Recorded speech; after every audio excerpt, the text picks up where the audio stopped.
नमस्ते। इस वीडियो में हम सेविंग यानी बचत और इन्वेस्टिंग यानी निवेश के बीच में की डिफरेंसेस को समझेंगे। हम देखेंगे कि कैसे ये दोनों फाइनेंशियल ग्रोथ के लिए इंपॉर्टेंट है, लेकिन इनके ऑब्जेक्टिव्स और तरीके अलग होते हैं। चलिए सबसे पहले देखते हैं कि सेविंग और इन्वेस्टिंग होते क्या है। सेविंग का मतलब है सेफ और इजीली एक्सेसिबल अकाउंट्स में अपने पैसों को साइड में रखना, जहां रिस्क मिनिमल होता है और रिटर्न्स भी लोअर होते हैं। दूसरी तरफ इन्वेस्टिंग का मतलब है ऐसे एसेट्स में पैसे लगाना जिससे टाइम के साथ वेल्थ बढ़े। इसमें हायर रिस्क लेना पड़ता है, लेकिन पोटेंशियली हायर रिटर्न्स भी मिलते हैं। अब हम सेविंग और इन्वेस्टिंग के बीच में कुछ की डिफरेंसेस को देखेंगे। सेविंग का पर्पस शॉर्ट टर्म गोल्स और इमरजेंसीज को हैंडल करना होता है, जबकि इन्वेस्टिंग का main M long term wealth creation होता है। सेविंग में रिस्क लेवल लो से मिनिमल होता है, जबकि इन्वेस्टिंग में मॉडरेट से हाई रिस्क हो सकता है।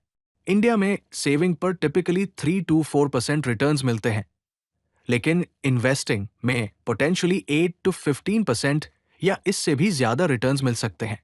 सेविंग हाई लिक्विड होती है, यानी आप इजीली अपने पैसों तक पहुंच सकते हैं, जबकि इन्वेस्टिंग में लिक्विडिटी इन्वेस्टमेंट टाइप पर डिपेंड करती है। इंडिया में सेविंग और इन्वेस्टिंग के लिए पॉपुलर ऑप्शंस क्या हैं?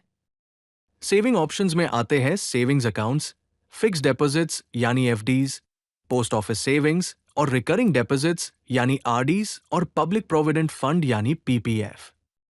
इन्वेस्टिंग ऑप्शंस में शामिल हैं इक्विटी या stocks, mutual funds, real estate, gold और प्रेशियस मेटल्स और government and corporate bonds. Compound growth की पावर को देखते हैं। अगर आप हर महीने 10,000 रुपए 20 ईयर्स के लिए सेव या इन्वेस्ट करते हैं तो क्या होता है? अगर आप 4% पर एनम के इंटरेस्ट रेट पर सेव करते हैं तो 20 ईयर्स में टोटल कंट्रीब्यूशन 24 लाख रुपए होगा और फाइनल अमाउंट 36,29,788 रुपए होगा, यानी 12,29,788 रुपए का ग्रोथ होगा। वही अगर आप 12% पर एनम के रेट पर इन्वेस्ट करते हैं तो टोटल कंट्रीब्यूशन सेम 24 लाख रुपए रहेगा, लेकिन फाइनल अमाउंट 99,91,542 रुपए होगा, यानी 75,91,542 रुपए का ग्रोथ होगा। ये एग्जाम्पल दिखाता है कि इन्वेस्टिंग में कंपाउंड ग्रोथ से कितना ज्यादा फायदा हो सकता है। कब सेव करना चाहिए और कब इन्वेस्ट करना चाहिए? इमरजेंसी फंड के लिए, जो कि 3 to 6 मंथ्स के एक्सपेंसेस को कवर करे, आपको सेव करना चाहिए। शॉर्ट टर्म गोल्स जैसे कि 1 से 3 इयर्स में होने वाले एक्सपेंसेस के लिए भी सेविंग बेस्ट है। रेगुलर एक्सपेंसेस और अपकमिंग बिल्स के लिए भी आपको सेव करना चाहिए। लॉन्ग टर्म गोल्स जैसे कि होम परचेज या चिल्ड्रंस एजुकेशन, जो 5 इयर्स से ज्यादा दूर है, के लिए इन्वेस्टिंग बेहतर है। रिटायरमेंट प्लानिंग और वेल्थ क्रिएशन के लिए भी इन्वेस्टिंग एक अच्छा ऑप्शन है। रिस्क वर्सेस रिटर्न को समझना बहुत इंपॉर्टेंट है। लो रिस्क इन्वेस्टमेंट्स जैसे कि सेविंग्स अकाउंट्स, एफडीज और पीपीएफ में रिटर्न्स भी लो होते हैं। मीडियम रिस्क इन्वेस्टमेंट्स जैसे कि डेट फंड्स, बॉन्ड्स और बैलेंस्ड फंड्स में मॉडरेट रिटर्न्स मिलते हैं। हाई रिस्क इन्वेस्टमेंट्स जैसे कि स्टॉक्स, इक्विटी फंड्स और रियल एस्टेट में पोटेंशियली हायर रिटर्न्स मिल सकते हैं, लेकिन इनमें रिस्क भी ज्यादा होता है। अपनी रिस्क टॉलरेंस को अपने फाइनेंशियल गोल्स, टाइम हराइजन और पर्सनल कंफर्ट लेवल के अकॉर्डिंग डिसाइड करें। इन्फ्लेशन यानी महंगाई का इम्पैक्ट समझना भी जरूरी है। इंडिया में इन्फ्लेशन पिछले डेकेड में एवरेज 6% एनुअली रही है। इसका मतलब है कि अगर आपके पैसे इस रेट से नहीं बढ़ते हैं तो उनकी परचेसिंग पावर कम हो जाती है।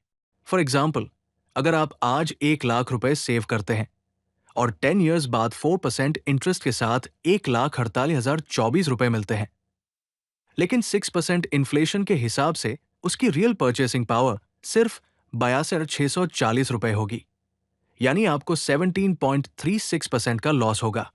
वही अगर आप 12% रिटर्न्स पर इन्वेस्ट करते हैं तो 10 इयर्स बाद आपको 3,10,885 रुपए मिलेंगे और 6% इन्फ्लेशन के साथ आपकी रियल परचेसिंग पावर 1,73,421 रुपए होगी, यानी आपको 73.42% का गेन होगा। एक बैलेंस्ड अप्रोच क्या हो सकता है? 50-30-20 रूल एक प्रैक्टिकल फाइनेंशियल स्ट्रैटेजी है।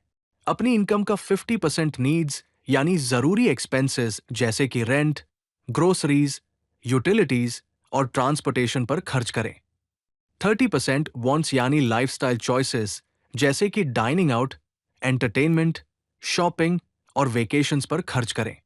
और 20% सेविंग्स और इन्वेस्टमेंट्स के लिए रखें, जिसमें इमरजेंसी फंड, रिटायरमेंट और लॉन्ग टर्म गोल्स शामिल हैं।